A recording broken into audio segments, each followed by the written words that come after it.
enseña mucho, nos falta tiempo para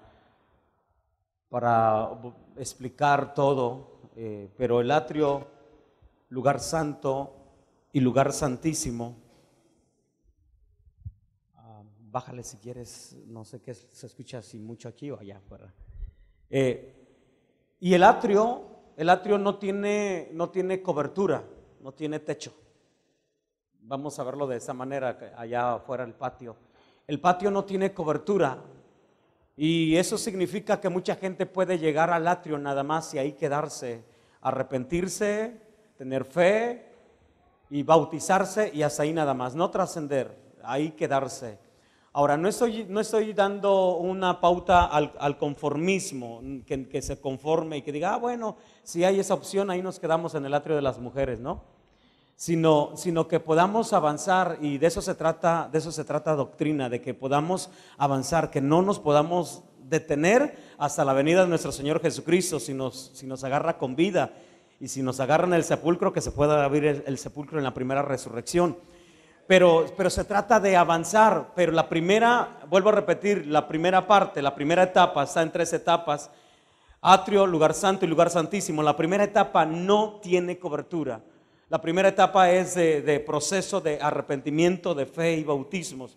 Pero desde el momento que nosotros pasamos al lugar santo, que tiene que ver con un servicio, eso tiene que ver con los procesos de bautismo del Espíritu Santo, de fuego, de las pruebas, tiene que ver con un servicio. Primeramente tenemos que ir al candelabro para ver si tenemos aceite en nuestra lámpara, porque la lámpara va a dar luz para poder observar los panes. Los panes representan la palabra de Dios. Si nosotros no tenemos lámpara, no tenemos aceite en nuestra lámpara, usted abre la Biblia y no entiende ni papa ni jota. ¿Por qué? Porque no tiene al Espíritu Santo. Lo primero que nosotros debemos es tener al Espíritu Santo. Entonces, cuando entramos al servicio, por eso decía Hechos capítulo 6, que deberían de ser hombres de buen testimonio, pero dice llenos de él, porque cuando ellos sean llenos del Espíritu Santo van a poder progresar, van a poder transicionar. Nosotros vemos a Felipe en Hechos capítulo 6 entrando como un diácono, entrando como un servidor, pero no se quedó como servidor. Si nosotros vemos en Hechos capítulo 19 en adelante a Felipe como uno de los grandes evangelistas. Él llegó a ser evangelista. Sus hijas llegaron a ser 2 grandes profetas. Entonces, mire cómo inicia todo entonces. Pero primeramente el Espíritu Santo, porque el Espíritu Santo va a dar luz. Imagínense cómo estas luces reflejan lo que nosotros podamos poder leer. Nosotros necesitamos luz para leer. Si ahorita apagáramos las lámparas, no podríamos leer, ¿verdad? Pero necesitamos luz. Es por eso que necesitamos ver el aceite del candelabro para poder observar los panes, que representa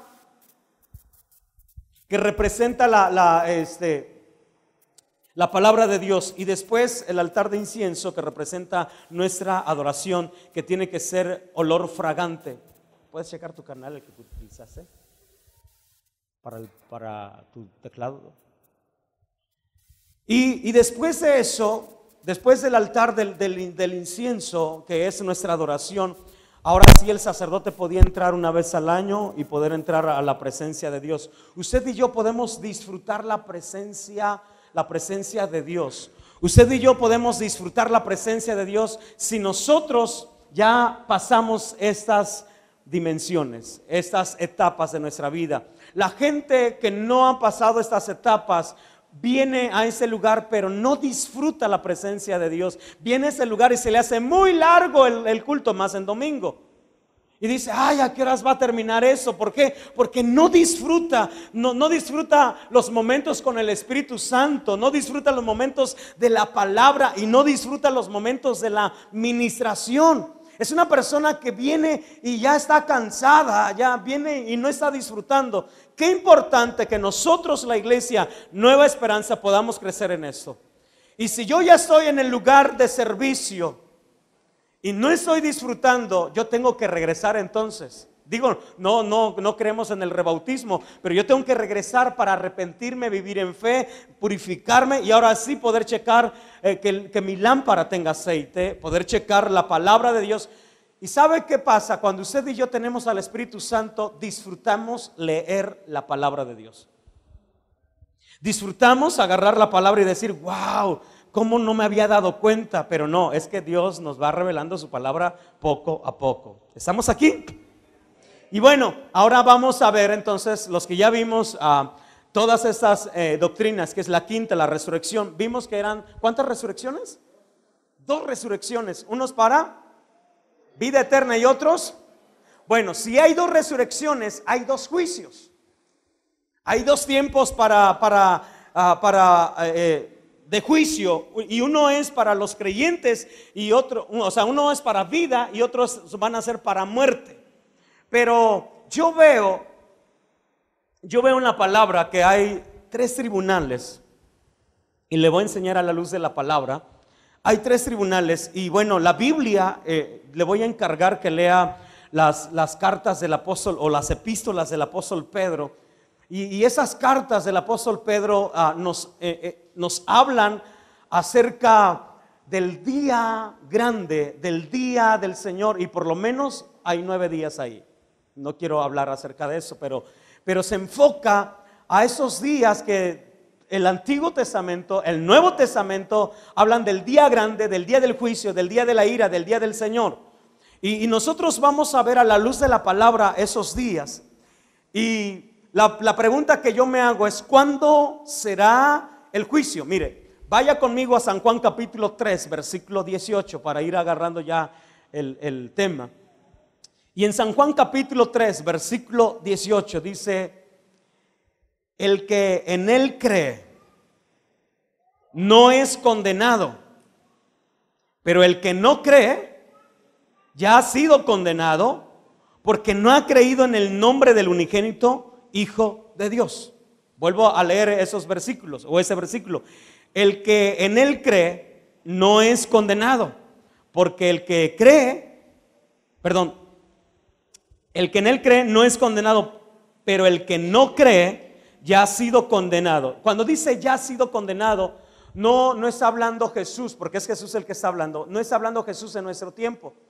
Nuestro tiempo de nosotros, el tiempo que nos rige a nosotros es el tiempo Cronos. El tiempo Cronos es el tiempo que nos marca los días, los meses, las horas. Y Jesús no estaba hablando en el tiempo Cronos. Él no estaba diciendo, ya fueron condenados, sino que estaba hablando en el tiempo de Dios, en el tiempo Aión, en el tiempo eterno. Para Dios ya vio el final. De hecho, Génesis capítulo 2, versículo 2 dice, y reposó Dios en el día séptimo. ¿Estamos? La Biblia dice que reposó, no que va a reposar. Y la pregunta es, ¿cómo es que Dios reposó en el día séptimo si estamos en el día 6? Es que para Dios el día 7 ya pasó y el día 7 es día de reposo. Por eso cuando nosotros leemos Hebreos dice que procuremos entrar al día de reposo. Y que Josué no les dio al pueblo de Israel el día de reposo, pero que nosotros procuremos entrar. Cuando no entendemos estos versículos, de ahí salen las falsas doctrinas del día octavo. No hay un día octavo, no hay un día 8, sino hay 7 días. Y lo que está diciendo el apóstol que escribe a los hebreos es del día 7. Procuremos entrar en el día 7. ¿Qué es el día 7? El día de reposo. Voy a poner unas imágenes antes de empezar. Voy a poner la imagen de la línea del tiempo. Descargué esta imagen, no la hice yo, descargué esta imagen. Si usted le puede tomar fotografía, tómele, y si no, descárguela también. Y me parece muy interesante, yo lo tengo en DVD, el estudio escatológico. Y no sabía cómo sacar la imagen del DVD para traerla.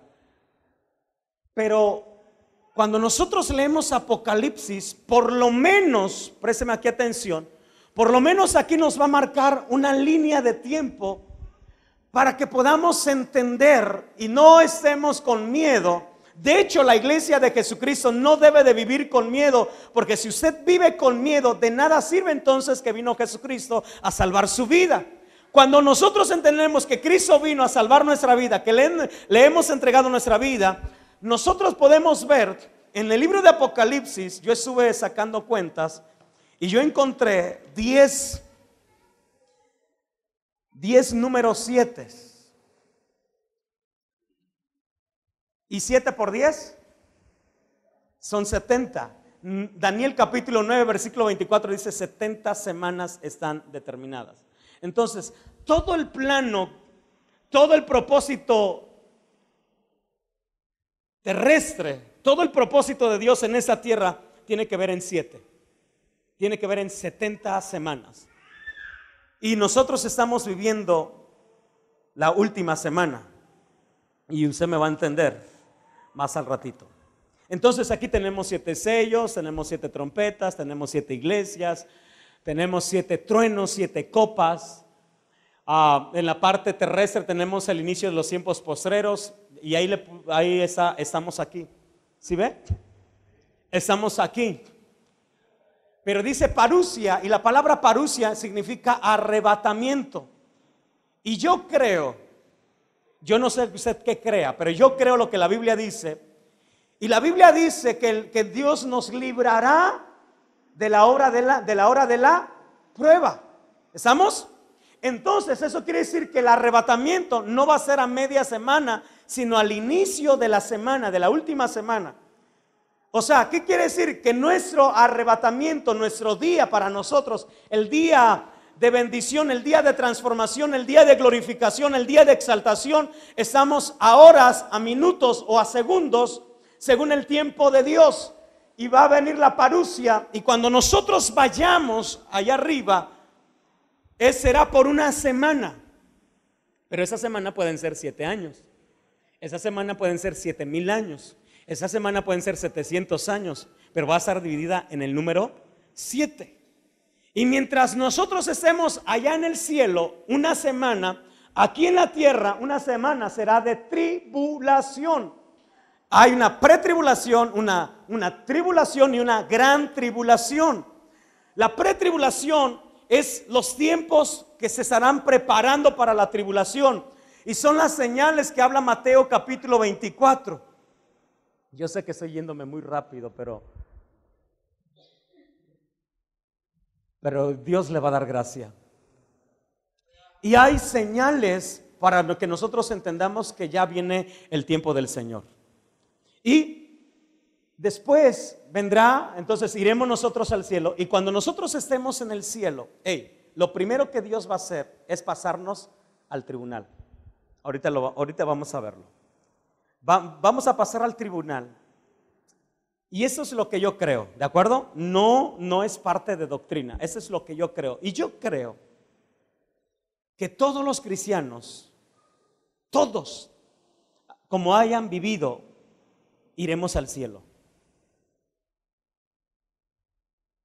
Aunque usted lleve una vida pecaminosa, aunque usted haya llevado lo que haya llevado, usted va a ir al cielo. Pero espéreme, no se alegre. Va a ir al tribunal. Y después tiene que ser vomitado. Porque la iglesia laodicense, que es la iglesia de los últimos tiempos, ¿se acuerda que hablé el domingo de Filadelfia y laodicense? La iglesia laodicense tendrá que ser vomitada. Y vomitada quiere decir algo que ha sido introducido. Pero espéreme, la Biblia habla en un abrir y cerrar de ojos. En lo que usted y yo nos tardamos para parpadear, para el tiempo de Dios ya pasaron muchos años. En un parpadeo vamos a desaparecer todos. Pero en ese parpadeo Dios va a juzgar, Dios va a llevarnos al tribunal. Y muchos serán regresados en un parpadeo. No sé si me di a explicar. En un parpadeo usted fue al cielo y regresó. Pero usted fue vomitado. Yo no, usted fue vomitado. Por no vivir la vida agradable a Dios. Qué ingrato soy. Y entonces será el tribunal de Cristo. Y habrá después, en lo que hay la gran tribulación aquí en la tierra, nosotros estaremos disfrutando, ya fui mejor, nosotros estaremos disfrutando las bodas del Cordero. ¿Cuántos quieren disfrutar las bodas del Cordero? ¿Cómo están sus vestimentas? ¿Cómo están sus vestidos? Porque Apocalipsis, vayamos ahí, Apocalipsis capítulo 19, versículo 7, dice de la siguiente manera: gocémonos y alegrémonos y démosle gloria, porque han llegado las bodas del Cordero y su esposa ya he hablado mucho de la preparación. La novia, días antes de que se vaya a casar, va constantemente al ropero, al closet, a la cama donde tiene escondido el vestido, a lo mejor debajo de la cama, lo saca, lo pone, lo muestra, le pone las zapatillas, le pone todos los ingredientes, la corona, no sé si llevan corona, pero ya le puse yo corona ahí, y se ve y casi se lo quiere poner, se lo prueba. Deja de comer grasas, deja de comer tacos, porque se tiene que poner ese vestido. Ese vestido tiene que estar intachable, blanco, sin mancha, sin arruga. Esa es una mujer, una novia que se prepara, una novia que dice: estas fueron mis medidas y no tengo ni que subir ni que bajar, porque me va a quedar muy aguado o me va a quedar muy apretado. Debo de estar así. Y entonces una iglesia que se prepara constantemente, está viendo la preparación, constantemente está leyendo la palabra y dice: aquí estoy mal, tengo que arreglar este asunto. No estamos diciendo él está mal, aquel está mal y aquel tiene que arreglar. No. La iglesia que se prepara, la novia que se prepara, se está diciendo: yo aquí estoy mal, aquí estoy demasiado gorda, aquí estoy demasiado flaca, aquí tengo que arreglar esto. Entonces una iglesia que se ha preparado. Gocémonos y alegrémonos. Seguimos en la imagen. Y hay una línea entonces de tiempo ahí que me gustaría que la estudiáramos con más calma. Pero ahora yo quiero, ¿ya le tomó imagen? ¿Fotografía? Ahora yo quiero que vayamos a Apocalipsis capítulo 20.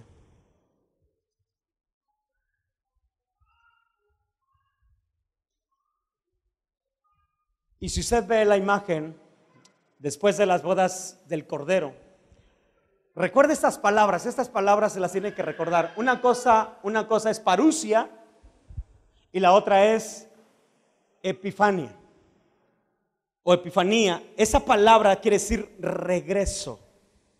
Pero cuando Jesucristo regrese en la segunda venida del Señor, cuando Jesucristo regrese, Él va a regresar con su esposa. Luna de miel, 1000 años.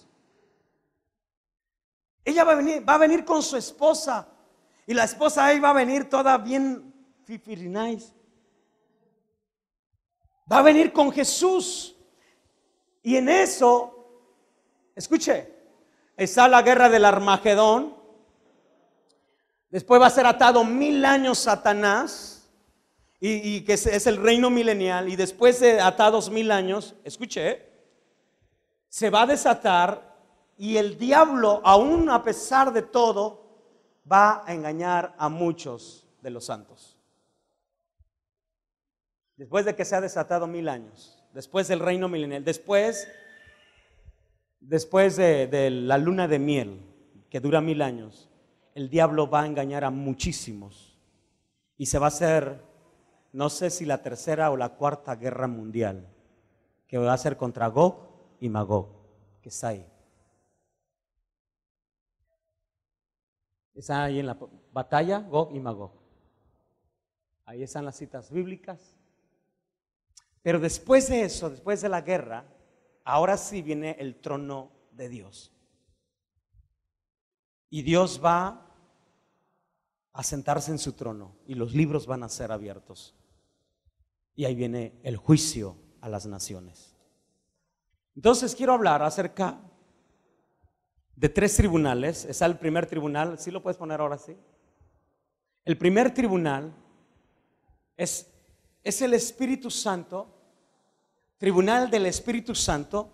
Y el Espíritu Santo, mire, yo puse una imagen para poder entender es aquel que siempre que nosotros, por eso se acuerda cuando inicié la enseñanza, que lo primero que tenemos que hacer, ¿qué es? Cuando entremos al lugar santo, checar el aceite. Si yo no tengo una relación con el Espíritu Santo, si yo no tengo una comunicación con el Espíritu Santo, yo no puedo verme, yo no puedo tener la caña de medir para mi vida. Yo usaré la palabra y tendré un entendimiento natural, tendré una sabiduría animal y hasta probablemente diabólica para poder señalar a cualquier cristiano, y la Biblia le llama los golpeadores del cuerpo de Cristo, que abundan muchos en nuestros tiempos. En nuestros tiempos abundan muchos golpeadores, mutiladores del cuerpo de Cristo, que solamente andan dividiendo y dividiendo y dividiendo, mutilando el cuerpo. ¿Sabe qué es mutilar? Golpear el cuerpo. Y hablan de un cristiano, y hablan de otro cristiano, y hablan de otro cristiano. Y yo no sé si usted tenga ese espíritu del diablo que hable de los cristianos y que esté señalando, y que usted lea la palabra para verle los errores de Jonathan, y lea la palabra y vea los errores de Josué, y usted y usted se crea santo, justo y perfecto. Pero cuando nosotros tenemos una relación con el Espíritu Santo, cuando nosotros tenemos esa relación, el Espíritu Santo, mire lo que dice en San Juan capítulo 16, versículo 18. ¿Alguien ya lo tiene ahí? ¿Qué dice?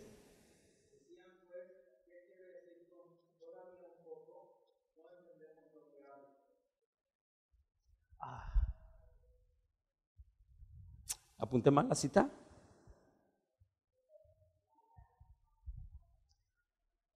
Creo que sí la apunté mal. 16, 8. Le puse el 1. Y cuando Él venga, convencerá al mundo ¿de qué? De justicia y de juicio.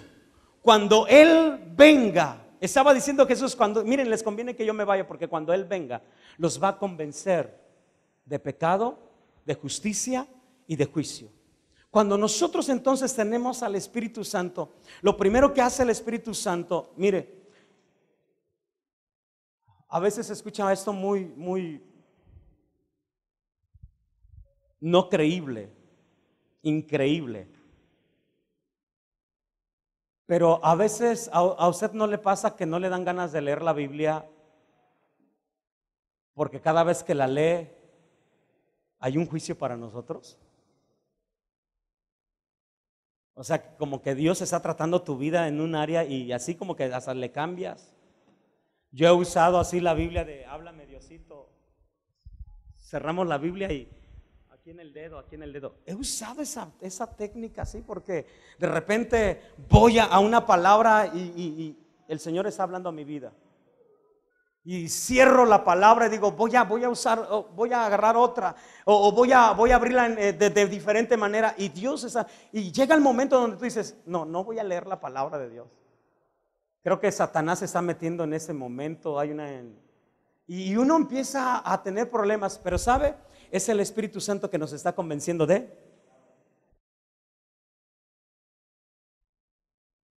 Qué importante entonces. Y entonces el primer tribunal que nosotros tenemos es el tribunal parcial, el tribunal personal, el tribunal que es el Espíritu Santo dentro de nosotros, que nos está juzgando todos los días. El Espíritu Santo tiene toda la autoridad para juzgarme a mí. Usted no, pero el Espíritu Santo sí. Y el Espíritu Santo no falla. Usted sí falla porque usted tiene un espíritu de sospecha. Usted me ve a mí y entonces empieza a dar una palabra según lo que usted ve en mí. Pero el Espíritu Santo no. Al Espíritu Santo no le puedo decir como a usted le digo de repente, no es verdad, no es cierto. Al Espíritu Santo me le tengo que humillar y decir, sí es verdad, sí es cierto. Y entonces tenemos que corregir ese mal. Ese es el primer tribunal, el tribunal del Espíritu Santo, el cual nos está diciendo, hey, esto estás haciendo mal, no lo estás haciendo de la manera correcta. La pregunta que yo hago en esta noche, en esta tarde a la iglesia es: ¿cuántos de ustedes han tenido esa experiencia con el Espíritu Santo así? ¿Cuántos de ustedes han leído la palabra de Dios y el Espíritu Santo ha sido como un hacha o como una espada que nos da mero donde nos duele? Si no ha tenido esa experiencia y usted me está viendo como un gran pecador, está leyendo usted mal la Biblia. No está leyendo la Biblia de la manera correcta, sino del modo fariseo. ¿Cuándo será entonces el siguiente tribunal? Le mencionaba yo que va a ser cuando sea la parusia, cuando sea el arrebatamiento. El arrebatamiento será en un abrir y cerrar de ojos. Nosotros vamos a llegar al cielo.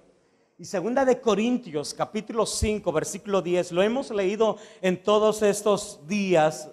Por lo menos 4 mensajes he leído, segunda de Corintios 5, 10, porque es necesario que comparezcamos ante el tribunal de Cristo para que seamos juzgados según vuestras obras. Dice, ¿por qué es necesario que todos nosotros comparezcamos ante el tribunal de Cristo? Para que cada uno reciba según lo que haya hecho mientras estaba en el cuerpo. Y mire lo que dice, sea bueno o sea malo. Y ese será el segundo tribunal. Pero ahí estará ¿quién? Cristo.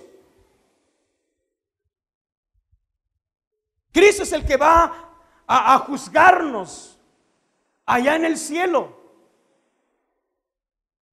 Cristo es el que nos va a presentar, y nuestros libros, lo he hablado desde hace algunos días, nuestros libros serán abiertos, nuestras crónicas serán abiertas, y entonces lo que está oculto a sus ojos va a salir a la luz. Lo que usted no sabe de mí va a salir a la luz si yo no confieso mis pecados, si yo no me arrepiento de mis pecados, y va a ser una vergüenza para mí.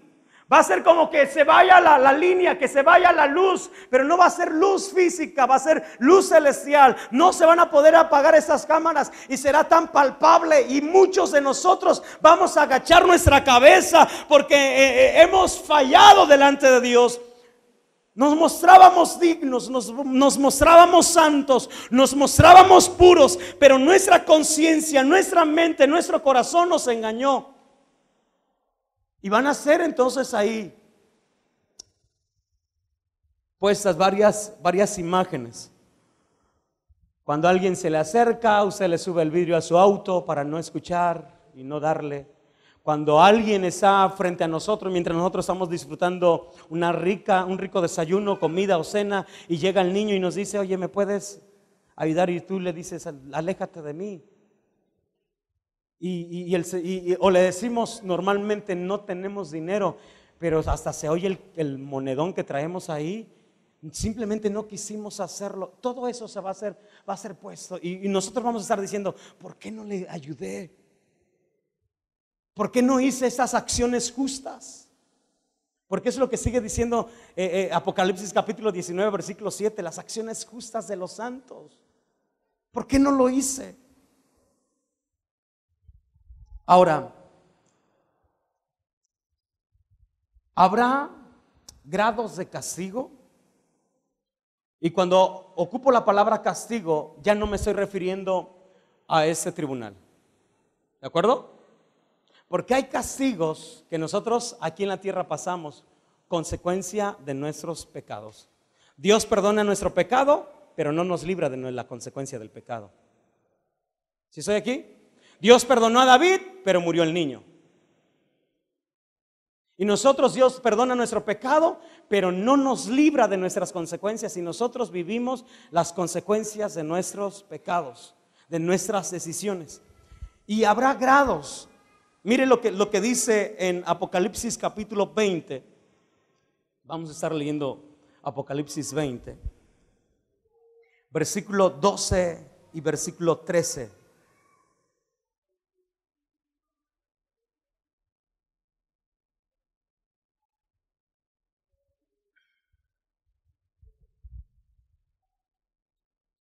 Y vi a los muertos, grandes y pequeños, de pie ante Dios. ¿Ante quién?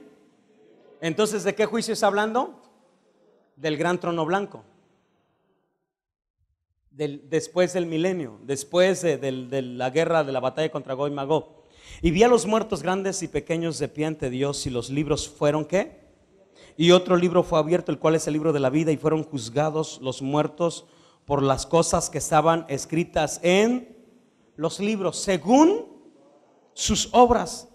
Verso 3, el mar entregó a los muertos que había en él, y la muerte y el Hades entregaron a los muertos que había en ellos, y fueron juzgados cada uno según O sea, según nuestras obras va a ser el pago, va a ser el juicio, va a ser el castigo. Entonces eso me indica que va a ser un juicio o grados de juicio. Ahora vamos a Lucas capítulo 12.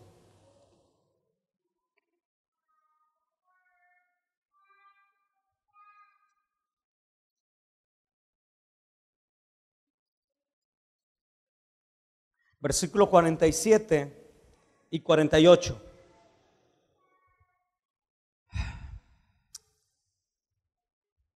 Había algunas parábolas de los rabinos cuando querían hablar acerca de lo divino del cielo.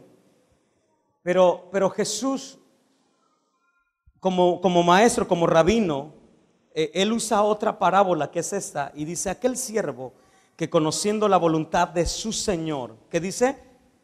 No se preparó ni hizo conforme a su voluntad, recibirá muchos azotes. Verso 48. Mas el que sin conocerla hizo cosas dignas de azotes, será que azotado menos. Porque a todo aquel a quien se haya dado mucho, mucho se le demandará, y aquel que mucho se le haya confiado, más se le pedirá. Ahora vamos a otra cita bíblica. Mateo capítulo 11.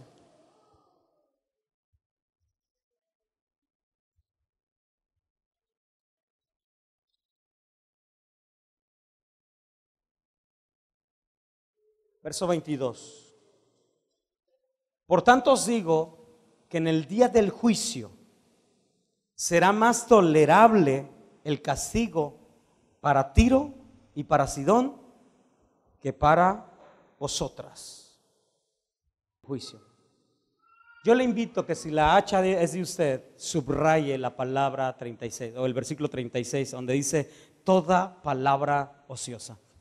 La pregunta es: ¿cuántos de nosotros no hablamos ociosidades? ¿Quién no habla ociosidades? Más cuando la gente se ríe. Vamos a San Juan capítulo 5. No sé si ya fuimos ahí, pero vamos nuevamente. San Juan 5, verso 24. De cierto os digo, el que oye mi palabra y crea al que me envió tiene vida eterna. ¿Y qué dice? Y no vendrá a condenación, mas ha pasado de muerte a vida. Vamos a Romanos capítulo 14, verso 10. Pero tú,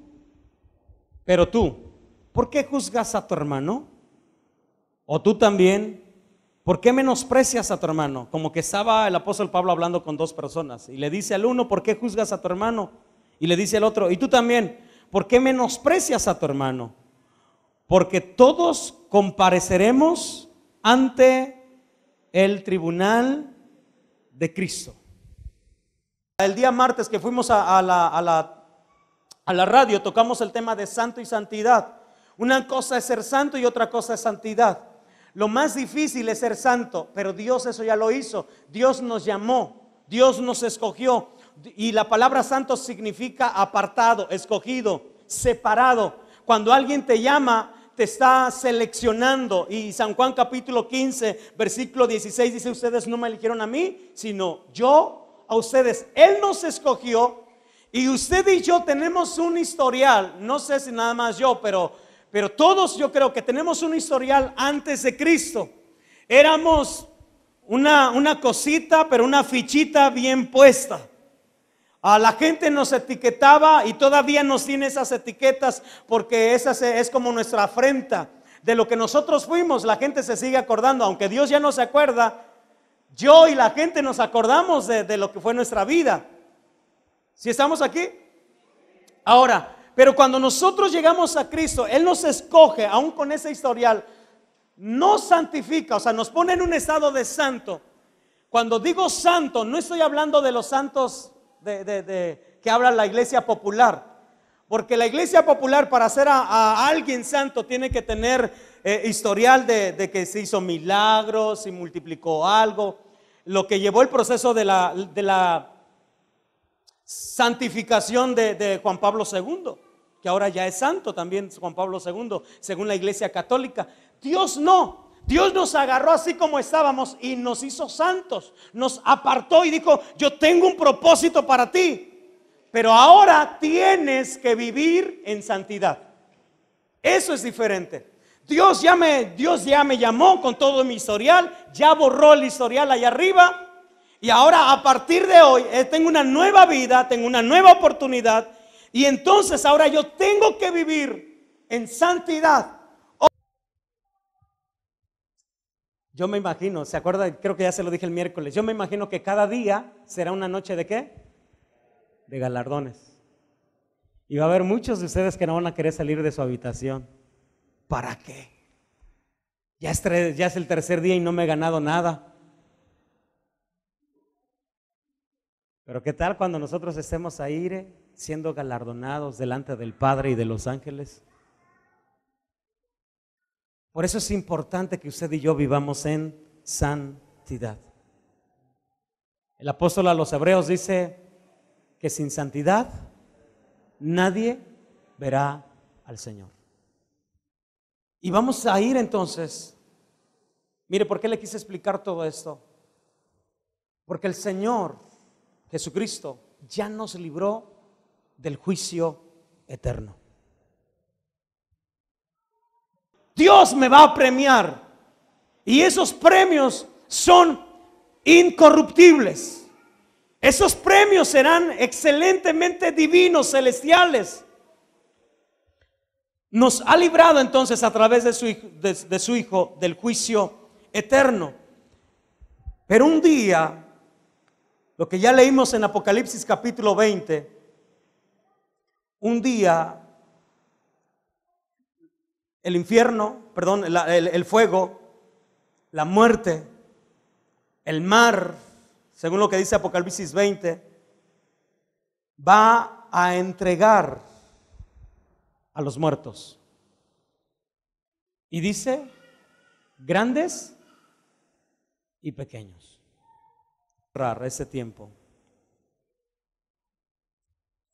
El Señor invita a la iglesia a que podamos vivir. Vaya conmigo a Apocalipsis 19.